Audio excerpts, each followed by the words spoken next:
welcome to West Country Wanderings and welcome to one in my Cornwall series. Today I'm on Bodmin Moor. In fact, I'm near the village of Minions, which is the highest village in Cornwall. We're going to be doing some exploration here today, looking at various things here on Bodmin Moor. The first thing is behind me, which is the engine house of South Phoenix Mine. So why not join me for an adventure here in Cornwall on Bodmin Moor.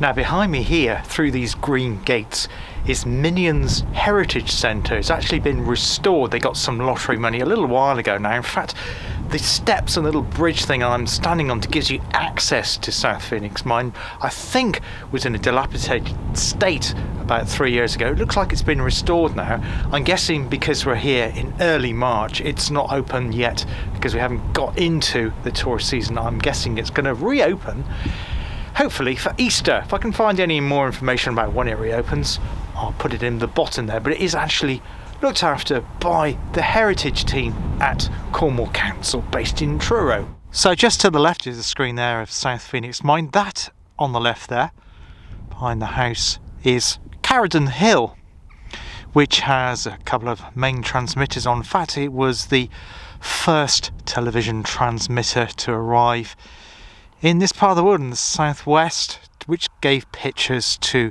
southeast Cornwall and to Plymouth too. Now if I just pan the camera around, over there in the middle of the screen you should be able to make out the monument on the top of Kit Hill, which is actually owned by the Prince of Wales, which is now of course the William. And it was actually given to the people of Cornwall by the then Prince of Wales, now King of England, King Charles, on the birth of his son William, which was back I think in 1985. I'll drop the date of that down, but that land is still owned by the Duchy of Cornwall. And behind that you can just make out some sun on the top of Dartmoor. Now I'm not sure what this bit is here, whether it's to do with South Phoenix Mine. It is quite unusual shape. We have got the mine shaft and that is capped, and I'll just show you where that is at the moment. Or whether it's to do with the hut circles. There's Iron Age hut circles too. I don't mean the Hurlers, which I will show you shortly later on in today's video. But yeah, it's really interesting formations here. It's not the sort of thing you normally see next to a Cornish tin mine.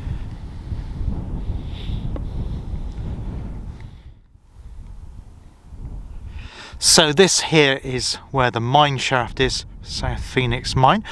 I don't know the depth of this mine shaft. If I can find that out, it's one of Cornwall's most famous mines here on Bodmin Moor. I'll put the depth of it in. Obviously it's completely fenced off. There's two lots of fencing here. Sometimes you get what's known as a clwyd cap. They were first used around the slate mines in North Wales, and they're like a pyramid shape metal encasing for the smaller shafts. But because this one is so significantly large, they've had to use double fencing on it to prevent people getting in, because you wouldn't come out of that alive if you fell down there, that's for sure.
Now, surrounding the shaft, you have these indentations in the landscape, which are obviously man-made. And I don't know if they relate to mining, possibly earlier mining before the main shaft here, South Phoenix in Minions, was first built. They are curious, aren't they? If they were main shafts, of course, they would be capped. Or I'd like to think they were capped if the ground suddenly went in, because I'm sure people have ran in and out of them over periods of time. But yeah, that's Carradon Hill there in the background. Very bleak and windswept landscape here on Bodmin Moor in Cornwall. Now, where I'm walking at the moment is a tramway which connected various parts of the South Phoenix mine network. There is another major mine close to the village of Minions too, and that's the Prince of Wales mine. In fact, it was actually visited by the Prince of Wales, I think, back in the late 1990s, when that engine house was restored there too. May get a closer view of that when we gain some height here on Bodmin Moor. Now that you'll see another engine house over there, just below the disused tramway line, which is cutting from the screen from top left to bottom right at the moment, and you can make out the red brickwork of the chimney. And that mine is called Phoenix United, and we'll have a look at that site on a different video on a different day, because there is extensive mining remains there. It's a fascinating site, but I won't have time to fit that in with this video today. But yeah, so our track, we're going to follow the former tramway track for the mine along here. In fact, there was another tramway which joined this one and made its way diagonally down towards Phoenix Mine 2.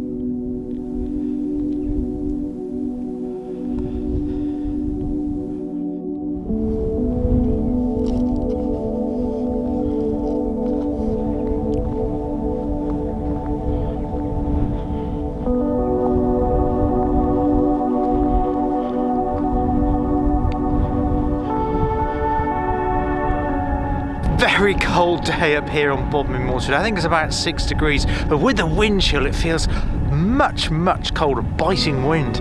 But I'm here with my daughter today, and we've pretty much got this side of Bodmin Moor all to ourselves.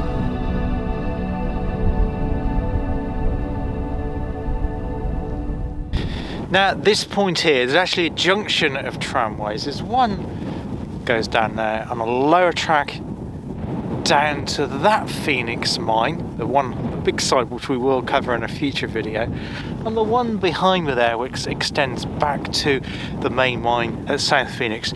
But in front of me I can actually make out more capped mine shafts, so we're going to have a look at that now.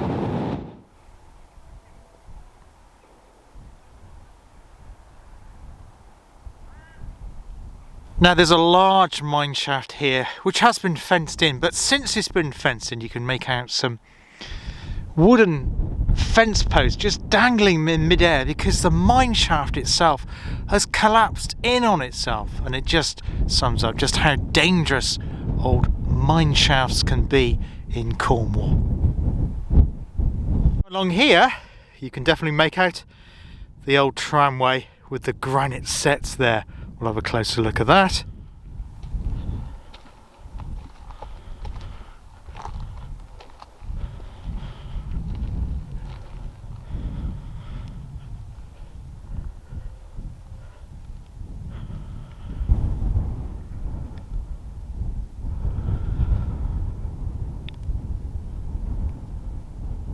And here you can see part of the original chair which would have held the rail in place onto that granite set.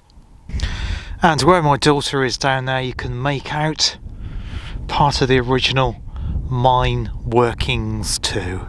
Gives you a sense of scale having somebody else in the frame there.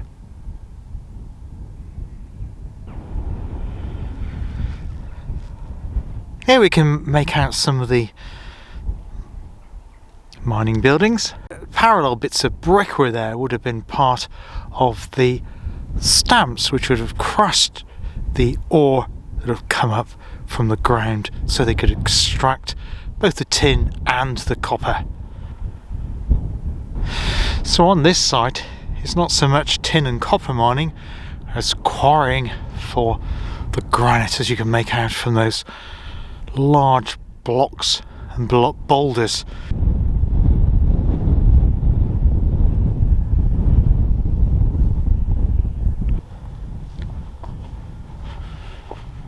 Easy to get lost.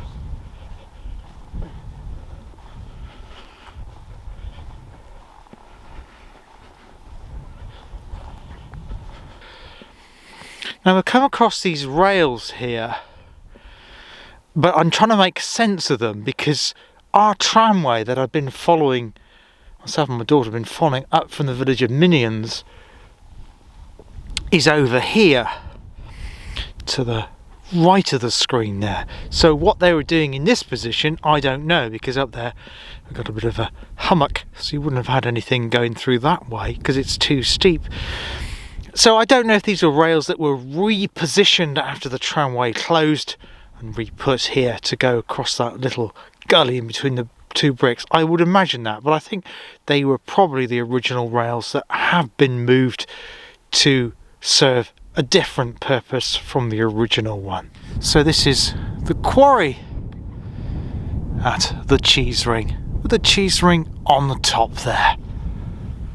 Now in the centre of the picture there is another quarry called Gold Diggers Quarry. We're going to head over to that shortly if we've got time. Here though is Cheesewring, of course, and it's also known as Stowe's Hill, and that down there was Stowe's Quarry.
Just looking back at the quarry now, just trying to imagine it with gunpowder explosives going off to blast the granite from that quarry face there, and all the hustle and bustle of activity that once would have taken place here in the 19th and early 20th centuries. Very, very different scene now, with it being really, really calm and quiet, apart from the sheep and the wind just whipping round the top of Stowe's Hill, here on Bodmin Moor. Now from this angle it really is incredible how that stays balanced just there. We've seen Treaty Quoit and a couple of other Neolithic burial sites in Cornwall before now. We have those large granite slates balanced on top, but this is such an extraordinary sight close up. What an amazing sight that is, looking back down onto the wilds of Bodmin Moor and stretching far into the distance across towards China Clay Country too, out towards St Austell direction. I can even see the sea in the far distance there, the English Channel, off I think Bodmin Point.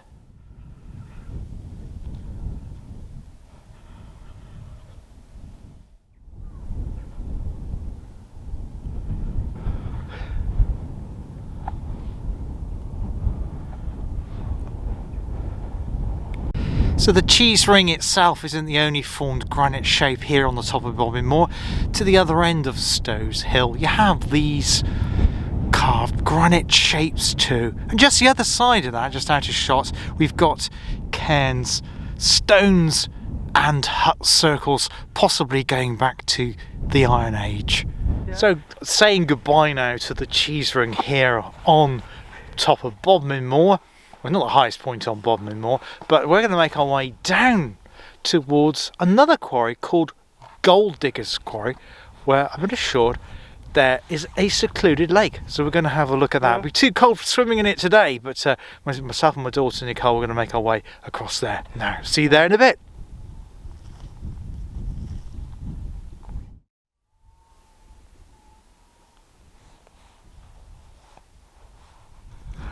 So now we've come down off the top Stows Hill and we're heading across towards that quarry there. But just to the left of the quarry you can make out some stone circles there. Or hutch circles, should I say, not stone circles. We'll see some stone circles shortly. But yeah, so we've got some to remains there, possibly Iron Age. And I don't know, I don't think this area has been that well uncovered by archaeologists. What an incredible and unique landscape this is here on Bodmin Moor. And we also have more mine shafts here too, just the other side of that barbed wire fence. So before we come to Gold Diggers Quarry, we've just found this little lake here, and it's got an artificially created granite wall built dam just there. I don't know the date that this would have been built, and I don't know the purpose of it either. Perhaps it was used as water for the mining process to filter through the ore waste, to sift out the tin and copper deposits. Perhaps that was the reason for it, or perhaps it's been done here for the animals, for the sheep grazing on the moorland here on Bodmin Moor. If you know any more about this, then please drop a comment in the usual way below.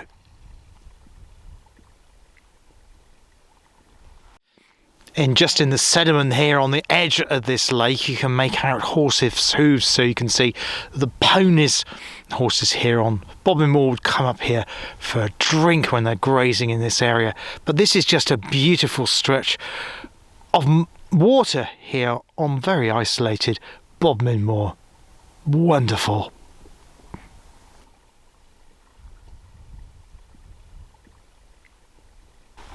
So this is just a beautiful stretch of water. Today is the 1st of March. It's very cold here, probably only about 5 or 6 degrees on Bodmin Moor at the moment. But you have this really odd coloured light. The sun is definitely not out today. It is quite grey, but you have a weird colour to the light. It's now coming up to 4 o'clock in the afternoon, and because the sun hidden behind the cloud is lower, you get in this tinges of pinks and oranges reflecting in the water behind me here.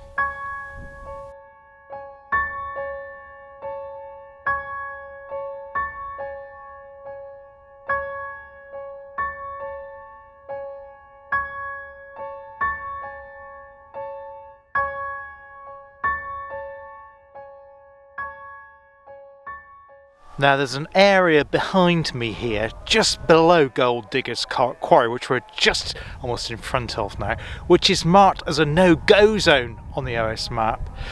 A lot of Bodmin Moor has that brown or yellowy brown shading, which means it's open access land, but not that just there. Is it because it's private? No, it's because it's very, very marshy ground, possibly with quicksand too. So I'm not going near that. We're going to head towards the centre of Gold Diggers Quarry.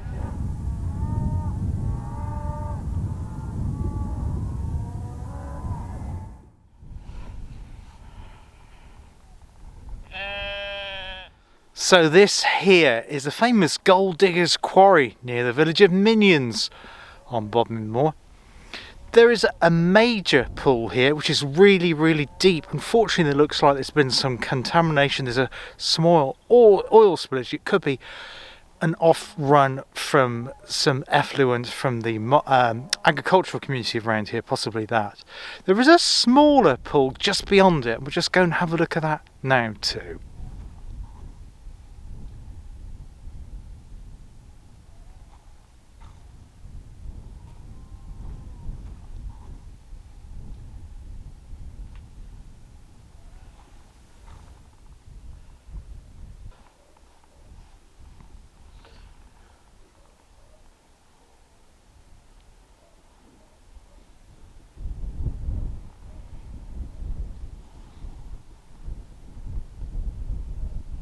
So we have a much smaller pool in this corner, small corner of the quarry. Perhaps you could call it the toddler's bathing pool. I don't think this one is quite so deep. I don't think it probably is a bit too deep for toddlers, to be fair. And obviously you have to be very careful because you have sharp, jagged rocks. It is popular here in the summer months for people swimming and bathing in it, but I wouldn't recommend you jumping off and diving into it, even though people have been known to do such things.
So behind me here is the famous Hurlers of Bodmin Moor, and there are lots of myths and legends around these two stone circles here just above the village of Minions. One of them is that these were once people that have since been calcified into stone, and the reason that happened was for, wait for it, they'd been playing ball games on a Sunday. A hideous crime. There's lots of myths and legends of that. One of the other ones is if you run around both of the stone circles 3 times in opposite directions, it will bring you good fortune. We'll have a look at both these circles before making our way back to Minions and closing the video today.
Now here we're between two of the upright stones here. I've counted 14 in total in this more southerly of the two concentric rings here at the Hurlers, including one here in the centre.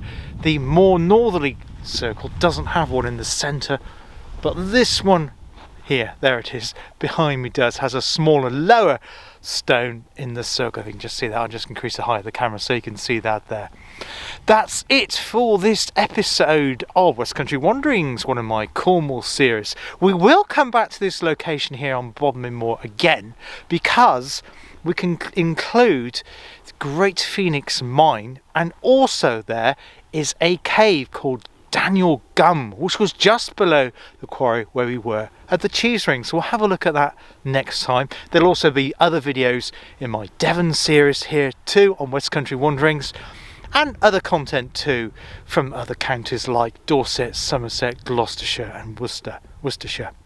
Until next time on the West Country Wanderings, take care of yourselves, look after yourselves, and I hope to see you on the channel again very, very soon. All the best for now. Cheers. Goodbye.